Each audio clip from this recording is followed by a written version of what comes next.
আপাতত দেশে কোনো বিশৃঙ্খলা করতে চাচ্ছি না, যদি বাস্তবিত না হয় পরবর্তী স্টেপ আমরা নিব। গুচ্ছ অন্তর্ভুক্ত যে বিশ্ববিদ্যালয়গুলোতে আছে ওগুলোতে সব জায়গায় সেকেন্ড টাইম চালু, তাহলে দাবিতে কেন বৈষম্য, কেন সেকেন্ড টাইম চালু নেই? তো আমাদের যৌক্তিক দাবি এবং একটি দাবি যে আমাদেরকে দ্বিতীয়বার ভর্তি হতে সুযোগ দেওয়া হয়। প্রতিদিন এইভাবে রাজপথে আসতে পারবো না, আমাদের পড়ার টেবিলে ফিরে যেতে হবে। আচ্ছা, আমাদের যে দাবিগুলো, আমাদের যুক্তিসঙ্গত দাবিতে একটি যে আমাদেরকে দ্বিতীয়বার ঢাকা বিশ্ববিদ্যালয়ে পরীক্ষার সুযোগ দেওয়া হবে। তো কারণ বিষয়টি হচ্ছে যে ঢাকা বিশ্ববিদ্যালয় ছাড়া অন্যান্য যে স্বায়ত্তশাসিত বিশ্ববিদ্যালয় আছে, যেমন জাহাঙ্গীরনগর বিশ্ববিদ্যালয়, তারপরে চট্টগ্রাম, রাজশাহী, সকল জায়গায় কিন্তু দ্বিতীয়বার ভর্তি পরীক্ষার সুযোগ রয়েছে। তো আমাদের যৌক্তিক দাবি এবং একটি দাবি যে আমাদেরকে দ্বিতীয়বার ভর্তি পরীক্ষার সুযোগ দেওয়া হয়। এখন আজকে আমরা ঢাকা বিশ্ববিদ্যালয়ের ভিসি স্যারের কাছে স্মারকলিপি জমা দিতে এসেছি। উনি সিনেট ভবনে ছিলেন, মেবি একটা মিটিংয়ে আছেন। তো একজন প্রক্টর স্যার আসছেন, আমাদের সাথে কথা বলছেন।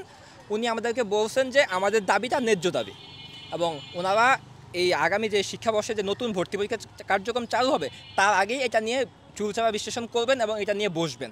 এবং আমরা আশাবাদী যে আমাদের পক্ষে একটি যুক্তি আসবে, এবং আমরা বিশ্বাস করি যে আমরা যারা SSC 23 ব্যাচ আছি তারা আগামী মানে এই নেক্সট যে ভর্তি পরীক্ষা হবে তারা দ্বিতীয়বার ভর্তি পরীক্ষার সুযোগে অংশ নিতে পারবে, এবং এইটা আমাদের বিশ্বাস, এবং এটা হবে ইনশাআল্লাহ। আচ্ছা, একটু জানতে চাও যে আপনারা এই সুযোগটি কেন চাচ্ছেন? ও বলছে যে দেখেন যে প্রথমবার ভর্তি পরীক্ষা দিতে হচ্ছে, হলের প্রেশার থাকে, অনেকের নিজের পার্সোনাল ইস্যুস থাকতে পারে, বাসায় অনেক সমস্যা থাকতে পারে, রাস্তাঘাটে জ্যাম থাকে। ঢাকা শহরের জ্যামের খবর আমরা সবাই জানি। ভর্তি পরীক্ষা হলে উপস্থিত হতে দেরি হয়, তেমন ঢাকা বিশ্ববিদ্যালয়ের ক্যাম্পাস অনেক বড়। দেখা যাচ্ছে এক সাইডে আসছে, অন্য সাইডে ভর্তি পরীক্ষা হল পড়ছে, সে খুঁজে পাচ্ছে না, 10-20 মিনিট পরে গেল। তখন তো সে কিন্তু একটা মেধাবী ছাত্র, এমন না যে আমরা মেধাবী নই, আমরা মেধাবী নই হতে পারি, কিন্তু মেধাশূন্য তো নই। আমরা তো একটা সুযোগ পেতেই পারি। আমরা তো চাচ্ছি না যে আমাদেরকে সিট দিয়ে দেন, আমরা চাচ্ছি যে আমাদের জাস্ট একটা সুযোগ দেন।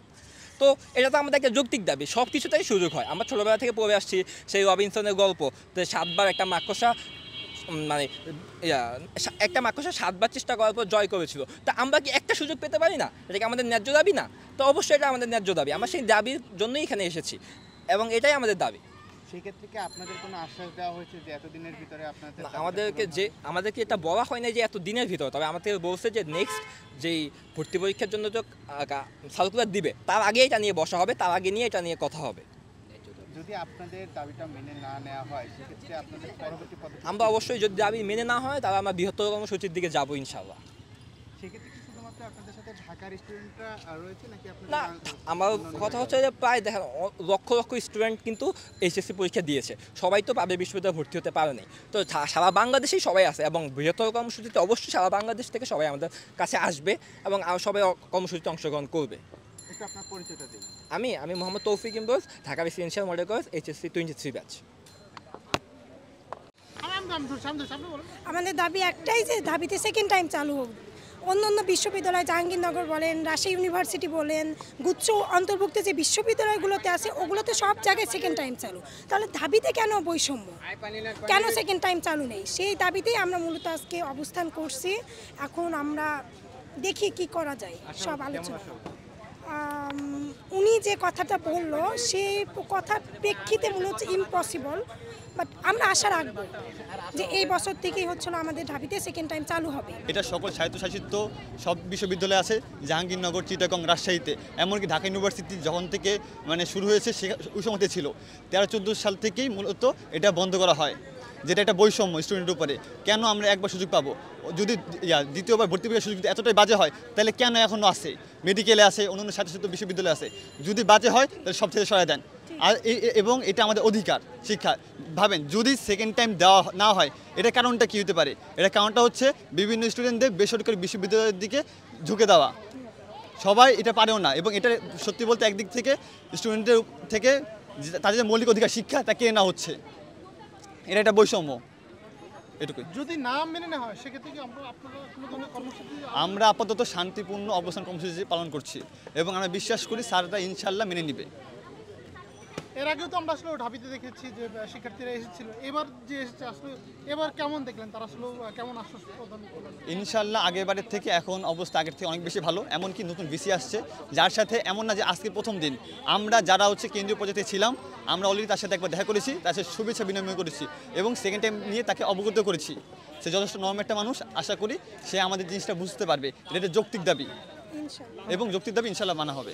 আজকে আপনারা এখানে এসেছিলেন এবং আপনাদের স্মারকলিপি দিয়েছেন, সেই স্মারকলিপি সম্পর্কে আসলে কি বলা হয়েছে এবং আপনাদের দাবি সবকিছু মিলে একটু জানতে চাচ্ছি। আচ্ছা, আমাদের হচ্ছে মূলত আজকে উদ্দেশ্য ছিল যে আমরা শান্তিপূর্ণভাবে স্মারকলিপিটা ভিসি স্যারের কাছে জমা দিব, কিন্তু আমাদের সেটা হয়নি। আমাদের হচ্ছে সহকারী প্রক্টর যে উনি আমাদের স্মারকলিপিটা জমা নিয়েছেন এবং উনি হচ্ছে আমাদেরকে এই মোমেন্ট, আমাদের উদ্দেশ্যই ছিল যে ভিসি স্যারের সাথে আমরা সরাসরি দেখা করব, কিন্তু আমাদেরকে উনি বলেছে যে এতটুকু আশ্বাস রাখো আমার কাছে দিয়েছে মনে হচ্ছে এটা ভিসি স্যারের কাছে আলোচনায় আসবে, কিন্তু আমরা চাচ্ছি সরাসরি ভিসি স্যারের সাথে যোগাযোগ করে আমরা একটা সময় নিতে। কারণ ঢাবির জন্য যদি আমাদের প্রিপারেশনের একটা ব্যাপার স্যাপার আছে, আমরা প্রতিদিন এইভাবে রাজপথে আসতে পারবো না, আমাদের পড়ার টেবিলে ফিরে যেতে হবে।